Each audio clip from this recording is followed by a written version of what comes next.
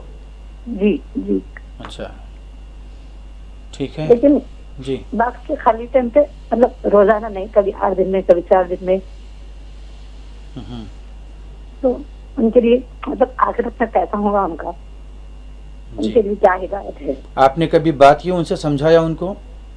جی ہم بڑے آسان سے سمجھایا، اچھے سے سمجھایا، غصے سے سمجھایا ہوں، کہ میں چھوڑ دوں گی، میں آپ کو کھلا دے دوں گی، ایسا بھی کہہ کے سمجھایا ہم نے، کیا نا مطلب بیوی کے لیے تو چھوڑ دیں گے بول کے، جی تو ان کا لیکن کیا رد عمل کیا رہا؟ لیکن نہیں مانتے، انہوں نہیں بولتے۔ بچے کتنے ہیں آپ کو؟ جی میرے کو 3 بچے ہیں، ایک بیٹی 2 بیٹے۔ اچھا کتنا عرصہ ہوا شادی ہوئی آپ کی؟ میری شادی 17 سال ہو رہا۔ 17 سال، کافی طویل عرصہ ہو گیا۔ بہت شکریہ بہن کال کرنے کے لیے۔ آئیے مفتی صاحب جواب دے رہے ہیں، غور سے سماعت کیجیے گا۔ جی بسم اللہ الرحمن الرحیم۔ اللہ تعالیٰ آپ کو صبر دے اور آپ کے شوہر کو ہدایت دے۔ امت مسلمہ کی بہت ساری بیٹیاں اس عذاب میں مبتلا ہیں، آپ کی یہ قربانی ضائع نہیں جانے والی، اللہ آپ کو اس کا ضرور اجر دے گا۔ آپ شوہر کے شراب کو، باوجود یہ کہ وہ ایک بری عادت ہے، اس کے باوجود بھی صبر کے ساتھ، تحمل کے ساتھ زندگی گزار رہی ہیں۔ یاد رکھیے، شوہر ظالم ہے، زیادتی کرتا ہے، اس کے باوجود بھی گھر بچانے کے لیے کوئی عورت اس کے ساتھ نباہ کر رہی ہے، تو حدیث پاک میں آیا ہے ایسی عورت کو اللہ وہ ثواب عطا فرمائے گا جو بی بی آسیہ کا ثواب ہے۔ بی بی آسیہ کون ہے؟ یہ کائنات کی عظیم خواتین میں سے ایک، فرعون کی زوجہ تھی۔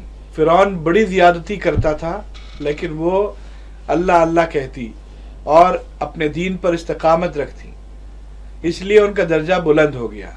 تو وہ تمام عورتیں جو شوہر کی زیادتیاں، اذیت سہ کر بھی زندگی گزار رہی ہیں، اللہ تعالیٰ ان کو وہ ثواب عطا فرماتا ہے جو بی بی آسیہ کے صبر کا ثواب ہے۔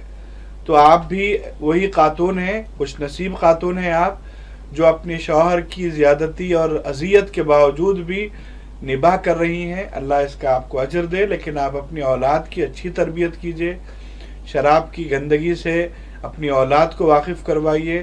اگر آپ کے شوہر ہماری بات سن رہے ہیں، پروگرام دیکھ رہے ہیں، تو میں ان سے کہہ دوں، یاد رکھیے آپ کے گھر میں جو واٹر سمپ ہے، 10,000 یا 20,000 لیٹر پانی اس میں آتا ہے، ایک قطرہ اگر پیشاب گر جائے تو وہ 20,000 لیٹر پانی ناپاک ہو جائے گا، نہ اس سے وضو کر سکیں گے، نہ غسل کر کے پاکی حاصل کر سکیں گے۔ ایسی معاملہ شراب کا ہے، 20,000 لیٹر واٹر میں اگر ایک قطرہ شراب گر جائے، سارا پانی ناپاک، نہ اس پانی سے وضو کیا جا سکے گا، نہ غسل کر کے پاکی حاصل کی جا سکے گی۔ اللہ اکبر۔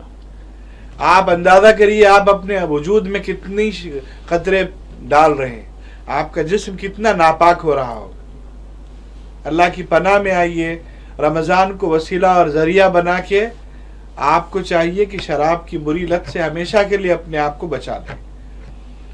بہرحال ہماری جو بہنیں شوہروں کی ان پریشانیوں کے باوجود بھی صبر سے زندگی گزار رہی ہیں، اللہ ان کو ان کے صبر کا اجر عطا فرمائے۔ آمین ثم آمین۔